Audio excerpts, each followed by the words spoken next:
everybody, it's Christina of CraftyPaws. I'm here to share with you guys the next installment of my Happy Holidays puppy Christmas wreath that I'm creating. And my last video was coloring up some of the adorable mama elephant Yappy Woofmas little puppies. And I decided I was going to do 3 more of the puppies from that stamp set, but this time try to color them up so that they look a little bit more realistic in terms of the coloring. So this is another Copic coloring of dogs video. I hope you guys enjoy it.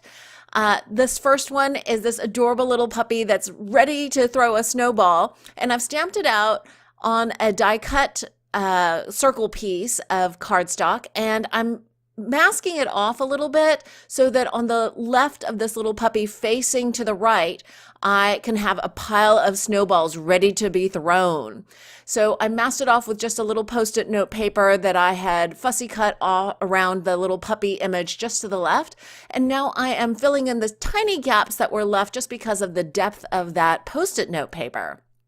For the snowballs, I sometimes use like a light gray, but this time I thought I would use the palest BG color so that there's like a kind of a bluish hue to it. I'm coloring up the alternating stripes with that aqua and then the opposite stripes with the red. And if you guys have been following along with my series, you know that this is the color scheme that I'm using for all of the little puppy images that I am coloring up. The dogs are colored in natural colors, especially for this round, but all of the kind of accessories for the dogs are being colored up with this aqua and red.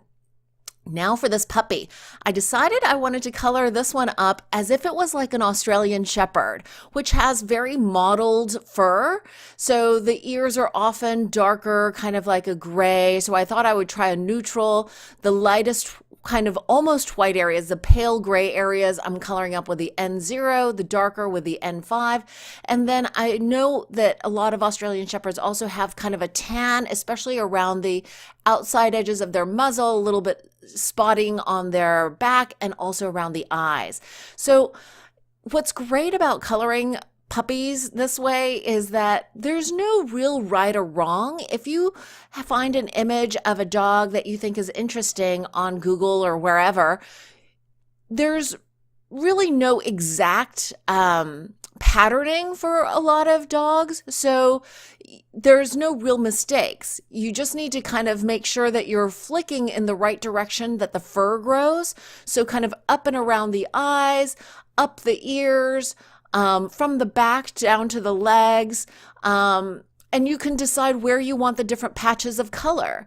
And I think this puppy came out so cute. I'm so happy with the kind of color combinations and markings I was able to achieve with just a few colors. I'm also shading in the kind of cast shadow or the lower areas that I think would be more naturally white with that N0. And I'm re-emphasizing some of the darkest shaded areas again with another layer of that N5. I'm re-emphasizing the nose and the eyes with a Sakura Black Glaze pen. And that's the finished little puppy. Didn't it come out so cute? I love it.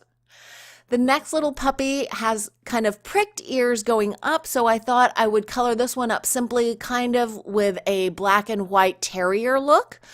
And so I'm stamping this out on a die cut cardstock piece, and I'm showing you the process here of how I do masking. It's really simple. I just put a little post-it note. I need to move the magnets a little bit out of the way, and then I re-stamp without re-inking up the stamp. And then I can just fussy cut out the image on this little masking post-it note piece. And actually, I don't even have to fussy cut out the whole image. I just need to fussy cut out the right side because that's the side I want to put the pile of snowballs behind and kind of to the right of the little puppy because the puppy is facing left. The opposite of that first Australian Shepherd puppy, this terrier puppy is going to have the pile of snowballs to the right of it. So I'm putting that little mask down, and then I'm going to stamp out the little pile of snowballs. And it's the same pile of snowballs. You're just going to get a slightly different perspective of it. So, you don't need to have, totally different images to make them look different just because this time the left side is going to be masked off or hidden behind the puppy hair. And you remove the mask, and then just because there's that tiny little gap between the puppy image and the snowball pile because of the depth of that masking Post-it note paper, I just use a Copic multiliner pen to connect just a little bit of edge snowballs. And now I'm going to color up the belly and the muzzle of this puppy with the lightest N0.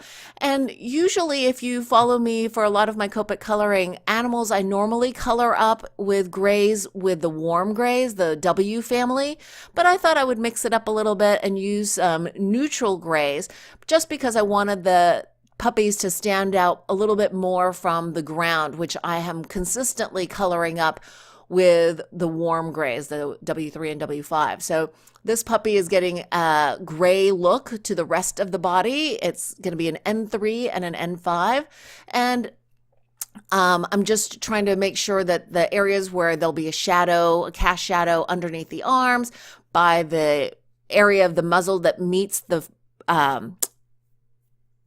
forehead, and underneath the feet, underneath the little tuft of belly fur, the cast shadow from the scarf, underneath its little muzzle, underneath the little snowball that it's holding.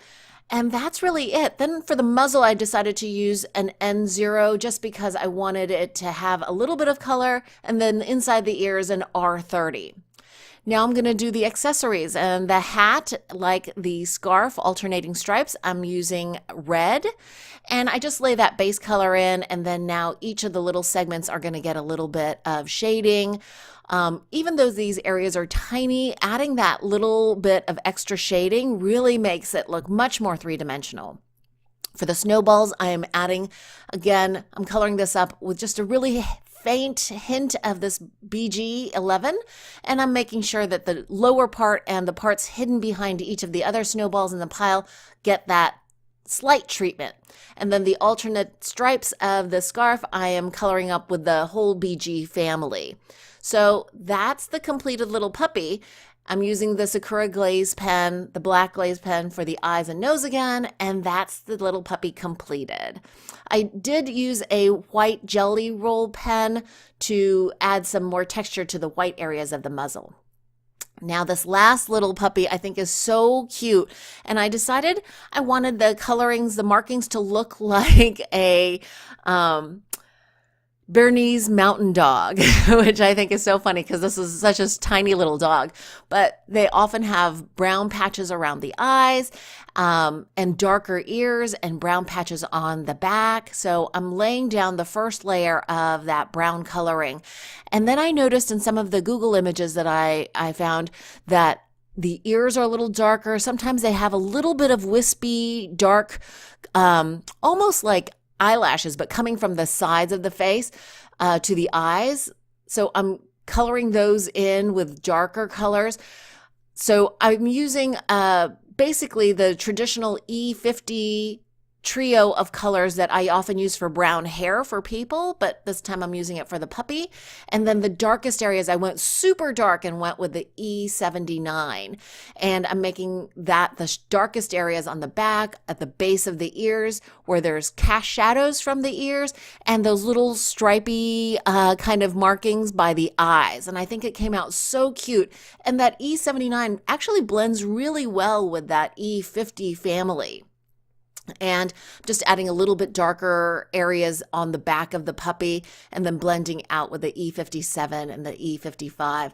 And I decided this patch around the eyes could be a little bit bigger, but I just love how warm that looks. And the white areas I did with the neutrals, and I again use that gel pen for more texture in the white areas around the muzzle.